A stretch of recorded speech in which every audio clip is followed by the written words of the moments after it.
TV, live broadcasting. So back here on centre court, we're going to have a mixed game. I think we've got the Republic of Ireland and the Italians. Just going through the handshake process. I'm still encouraging all that fair play and good sportsmanship. The Italians are going to want to show their men's team how it's done, I think, after their unfortunate defeat against Wales. You know, they brought some energy towards the end of the match, but unfortunately it wasn't enough, and the Welsh took that. They took a good number of points there. Maybe it wasn't fortunate that the Italians had to play the first game at 9 a.m. Exactly, yes. They've only just got out of bed, you know. But I guess they will warm up during the day. So there were some fine players from the Italians. So they had a quick team talk in the middle, and that seemed to turn it all around for them. Unfortunately, they had it, after the halfway point, so they weren't able to fully capitalise on it. Yeah.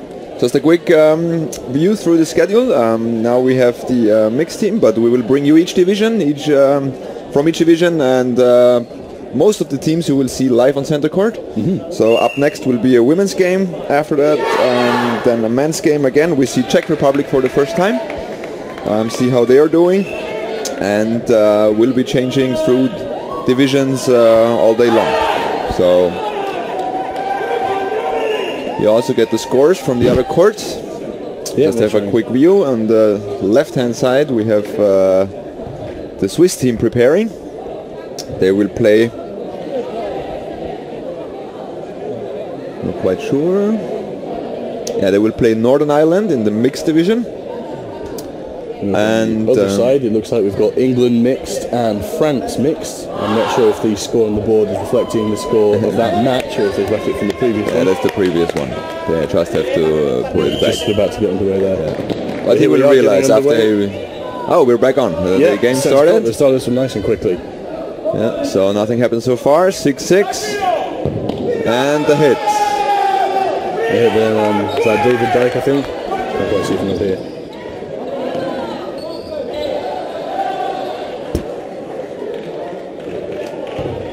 The Irish going for that dummy throw there from Lauren Cooper on the in the middle. And another toe-touching dodge there. So we see at the mixed strategy, apparently also France choose that the men are throwing, whereas Ireland chooses also women to throw. Yes. Yeah, there's some good strength in the throwing. You see from Lauren Cooper there. With the ball for Ireland. It seems to be a tactic chosen by some teams, that you put the women in the middle, try to make the catches. Yeah. Or in very unfair circumstances to use them as targets, which is deeply unfair.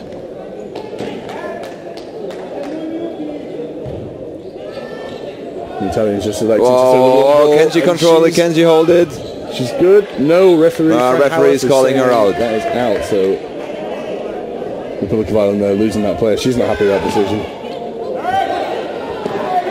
The refs are just having a quick chat, and yeah, the decision is final. Oh, and a save! Wonderful save there from the Italians in the middle, leaving the one player at the top of the court to fend off the Irish.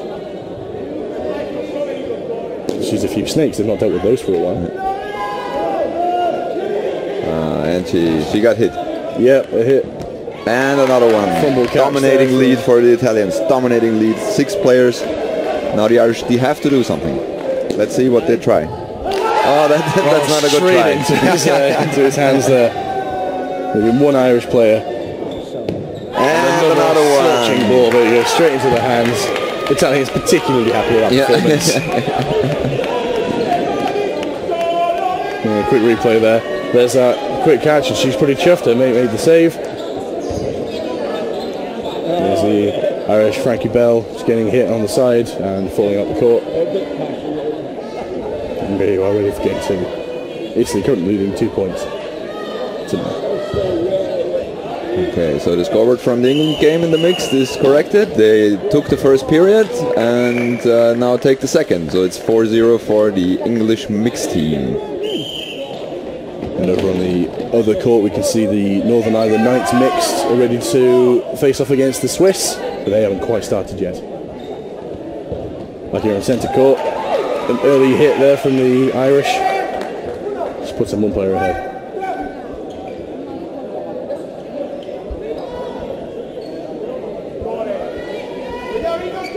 Quick discussion, we'll see here some more throwing from the females. A fumble catch there from the Italian. She goes down and just makes completely the wrong angle and unfortunately fires that way off court. A little face off in the centre of the court there. The Irish come out on top as the fellow number 18 for Italy who made all those catches just gets the walk.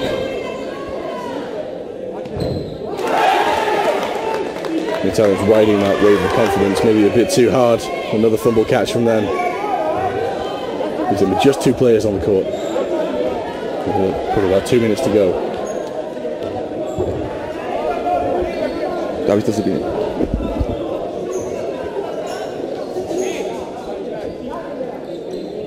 Italians taking their time. They've got all the time in the world. They're going to try and throw this one out.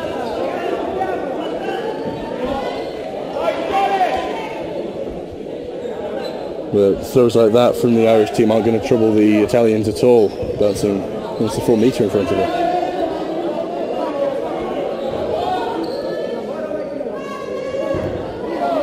The Irish are playing no risk taking from the Irish. They're not.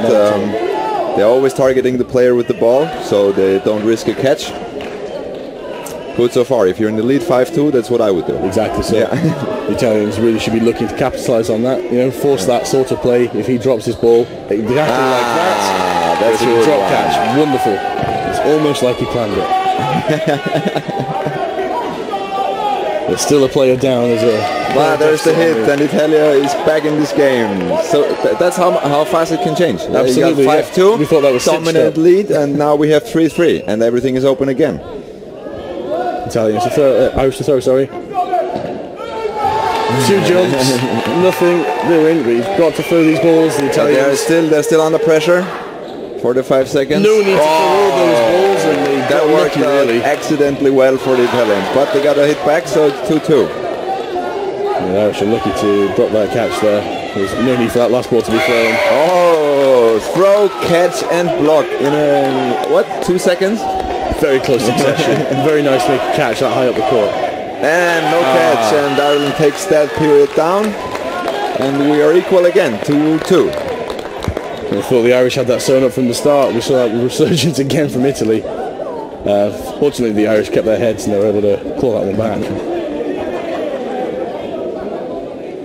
Over in the other mixed game, England and France. England are currently dominating that game. They're 6-0 in the lead. Only 2 games left to play. And the Northern Ireland Knights and the Swiss. It looks like the Swiss are in the lead. And I can't see a score on the Irish side. Back here in centre court, we're off underway with Irish deciding just 2 runners are what they need. Using that one ball defensively.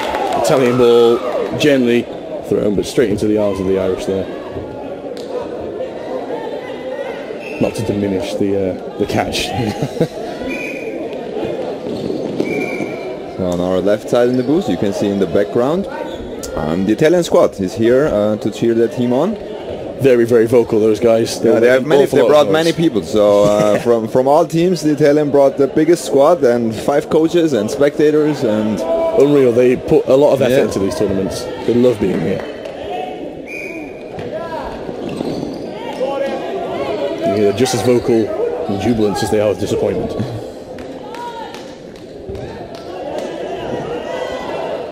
So now attack from the Irish.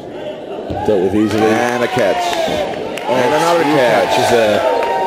And a catch back. So Lauren Cooper's going to go back in. Briefly saved. No, he's not allowed to reach that.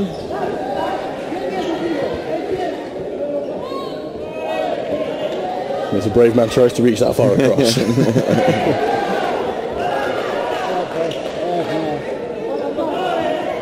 The Italians passing the ball around to their stronger throwers. A little too strong perhaps.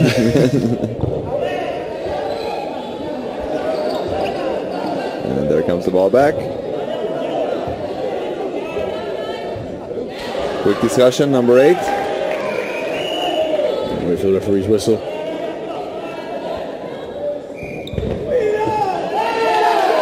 Great play there from the Italian.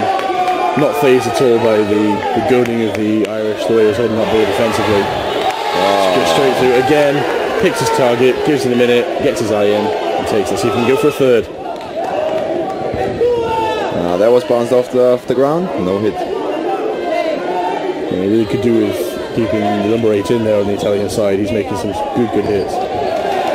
But now he got hit. Couldn't get his feet up quite enough, and there's the hit as well as from the Irish. So the Italian back in the lead, 4-2, 4-2. So the Irish, they run the balls back, forcing the play. The Italians are going to pick on the girl.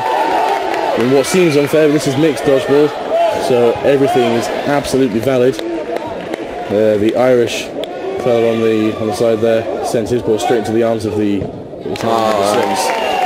There he is, she's just clipped to finish that game. The Italians. But it was the right place. He had to catch because there were so many Italians left, and if she just dodges the balls, then she has no chance. Yeah. So disappointment a bit for both sides there. A couple of mistakes made on each side. The Italians came through that one the stronger. Number 8 there, Testi. He's the one that's been making those accurate hits. Okay, he's gone right over the line. For those of you who don't know the rules, in the opening rush you are allowed to put the hands down in the center zone. Yes. Yeah, so you can stop your running, but you're not allowed to use any other part of your body to cross the line. That's right. So if you see the players touching the ground with the hands, that's perfectly okay.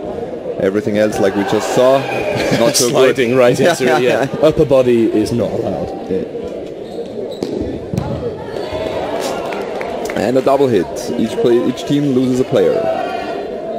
The Irish going to form up again. It's a good strong throw there from Lauren. A little bit wide. It's not going to trouble the Italian Testi. Waiting for that ball to come in back on court. Here it is. Play will resume. Give them that extra little bit of space the Irish have to dodge around in. And making the best use of that. Low energy dodging there. Just by not being where the ball's going to be. Which again is a he got that one in the second attempt. A little bit of a victory lap at the back of the court there. Carrying his energy around. Was it a catch and a hit? That was a catch. But he got hit in the process, or? Yeah. Testi there making the catch and then short ball. 3 balls with the Irish. The difficulty here is trying to match the throwing speed. If you're all releasing together and you've got a very strong throw or a slightly weaker throw, he wasn't focusing as hard on the coming ball, and that got him out. Let's see if the Irish can turn this to their advantage, though. No chance to catch that one. That was very, very rapid. So we've got Frankie Bell here for the Irish, left. She's just knocking those balls over to the Italians. She knows where the third one is. And she can keep the Italians with the majority of the balls. They will keep having to make these plays, having to throw at her. And Frankie's looking for that mistake. I'm not sure if it's going to come, though. The Italians starting strong, and there it is. I was a hit. I thought it was bounced off the ground, but it was a hit. The player suddenly realized that, and the Italians take the lead 6-2. So 1 game remaining in this mixed match on centre court. Looking at the other scores, the England mixed team absolutely steamrolled against the French, 10-0. And in the Northern Ireland Knights Swiss game, the Northern Irish have 2 points, and I can't quite see the Swiss, but I believe they're still in the lead. As it comes to the last game here, Italy, Republic of Ireland, or just Ireland as they would call it.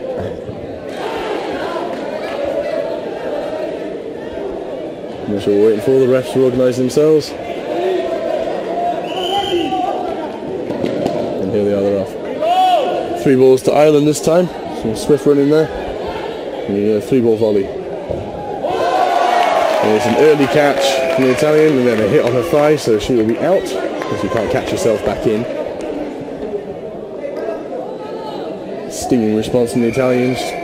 flies right past the thighs. First of all, I'm going to trouble the Italian defence.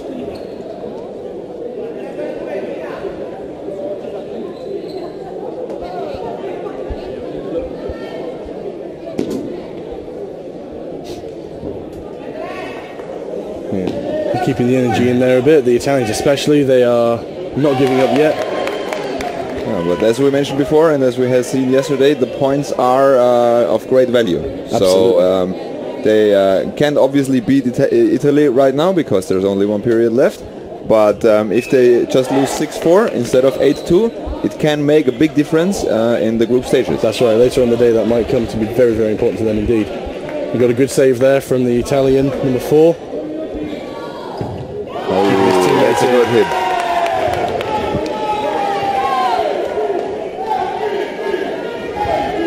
The Italians are going a bit crazy. They're loving it up here in the crowd.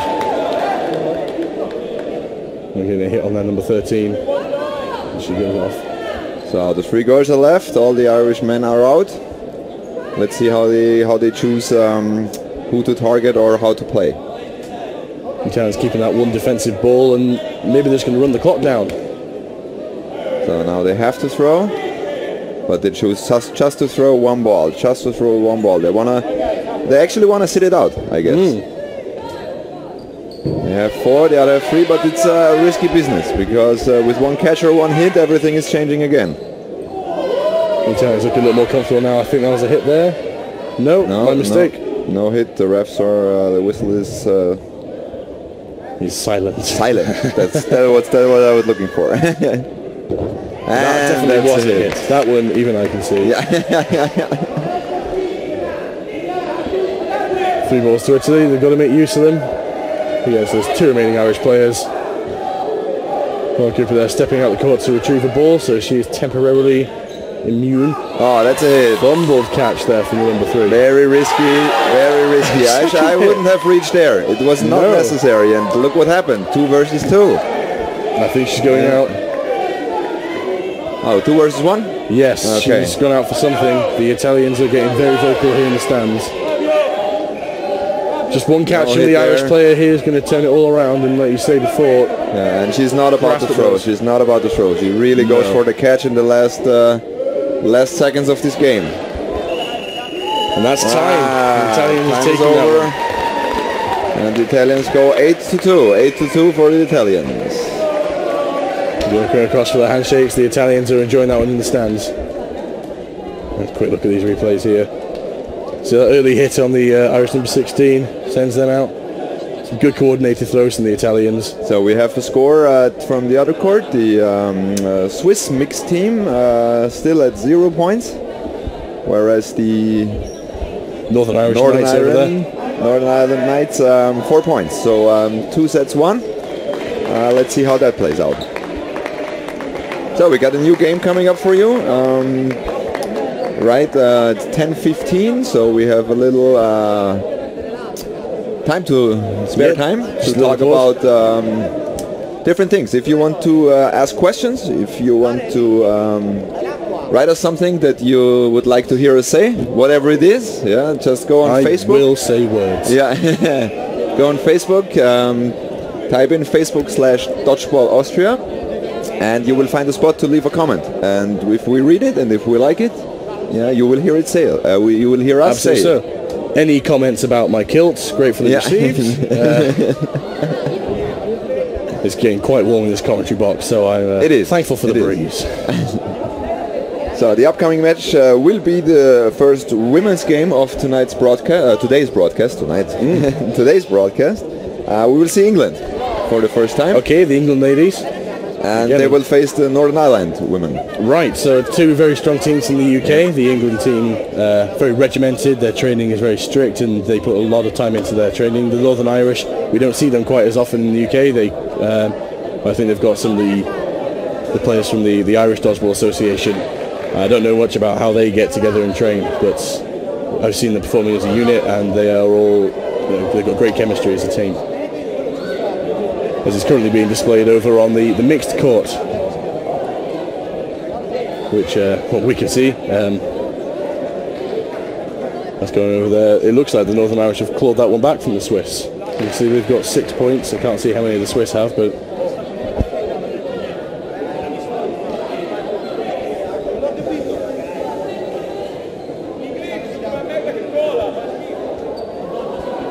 things running nice and on schedule here in Austria. We have found that the mixed games tend to finish just a little quicker than the men's and the women's games separate. They tend to last about 20 minutes, the whole match in total, whereas the mixed ones they're finishing in